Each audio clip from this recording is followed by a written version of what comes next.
दोस्तों आज है 26 जुलाई 2020 और बात करते हैं आज के अखबारों की न्यूज़ बुलेटिन के बारे में। और पहली खबर अमेरिका से है। अमेरिका चुनाव में दखल देने की फिराक में है रूस, चीन और ईरान। अमेरिका में आगामी 3 नवंबर को होने वाले राष्ट्रपति चुनाव में विदेशी दखल का खतरा मंडराने लगा है। मैं आप लोग को बता दूं कि एक शीर्ष खुफिया अधिकारी ने शुक्रवार को अपनी सार्वजनिक चेतावनी में दावा किया कि रूस, चीन और ईरान अमेरिकी चुनाव में दखल देने की फिराक में है। उन्होंने कहा है कि रूस और ईरान के साथ चीन चुनाव से पहले अमेरिका में अपना प्रभाव बढ़ाने का प्रयास कर रहा है और ये चेतावनी अमेरिका में राष्ट्रपति चुनाव से करीब 100 दिन पहले जारी की गई है। देश के national counter intelligence and security centre के निदेशक विलियम आर इवेनिन ने एक बयान में कहा है कि हम मुख्य रूप से चीन, रूस और ईरान को लेकर चिंतित है। हालांकि दूसरे देश और तत्व भी हमारी चुनावी प्रक्रिया को नुकसान पहुंचा सकते हैं। खासतौर पर चीन के बारे में ये चेतावनी ऐसे समय में आई है जब बीजिंग और वाशिंगटन के बीच कोरोना, दक्षिण चीन सागर और जासूसी को लेकर तनातनी बढ़ गई है।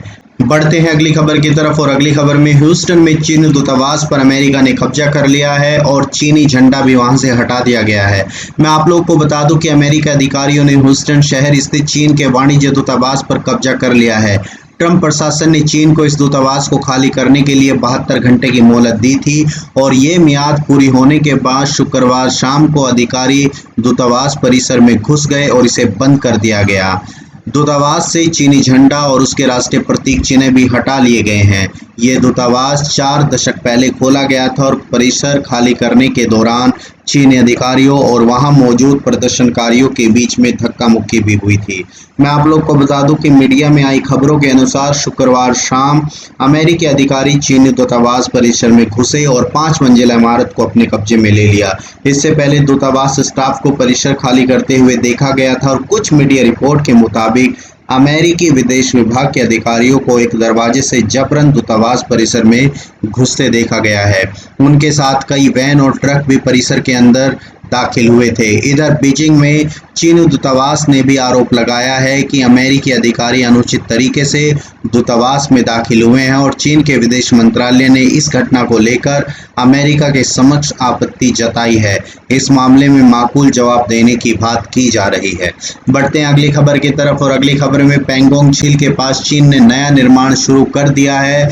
अभी कुछ दिन पहले खबर आई थी कि दोनों देशों के बीच अब स्थिति नियंत्रण में है, लेकिन अब ये खबर आ रही है। मैं आप लोग को बता दूं, वास्तविक नियंत्रण रेखा पर लगभग 1.5 माह से जारी तनातनी के बीच सैटेलाइट से लिए गए पूर्वी लद्दाख के ताज़ा फोटो के अनुसार चीन ने पेंगोंग लेक के पास नया निर्माण किया है और गलवान घाटी में 15 जून को हुई खूनी झड़प के बाद इस माह की शुरुआत में पेट्रोलिंग पॉइंट 14 से दोनों देशों की सेनाएं हट गई थी।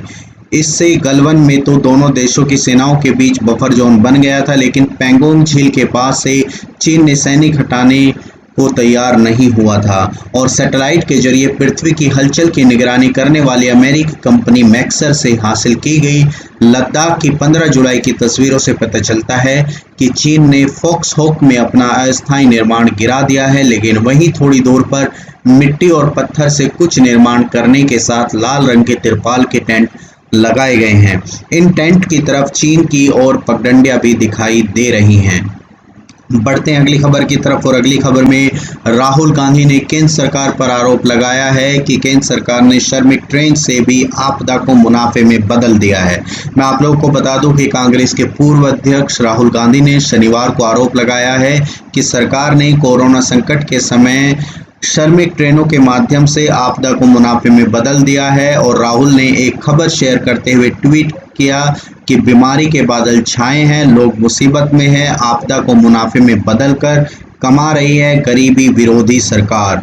कांग्रेस नेता ने जो खबर शेयर की है उसके मुताबिक श्रमिक स्पेशल ट्रेनों से रेलवे को लगभग 428 करोड़ रुपए की आमदनी हुई है। गौरतलब है कि कोरोना वायरस के मद्देनजर 24 मार्च को देश में लॉकडाउन लागू होने के बाद तमाम शहरों में बड़ी संख्या में प्रवासी फंस गए थे। उन्हें उनके प्रदेश अथवा गृह जिले तक पहुंचाने के लिए सरकार ने श्रमिक स्पेशल ट्रेनों की व्यवस्था की थी। बढ़ते हैं अगली खबर की तरफ और अगली खबर में ट्रायल के दूसरे दिन एम्स में 5 लोगों को कोरोना का स्वदेशी टीका दिया गया है।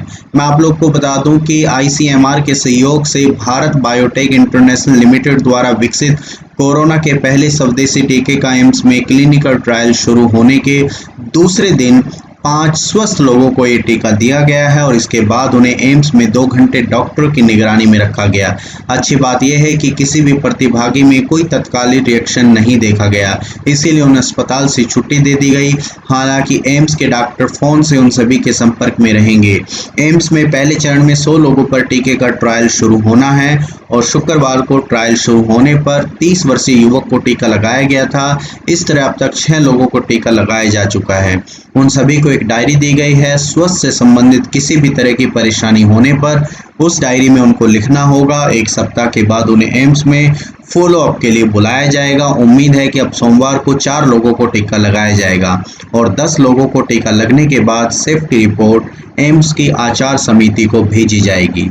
तो ये थी आज की कुछ खबरें। अगर आपको ये पसंद आई हैं तो इसे लाइक करें, शेयर करें, सब्सक्राइब करें। Thank you.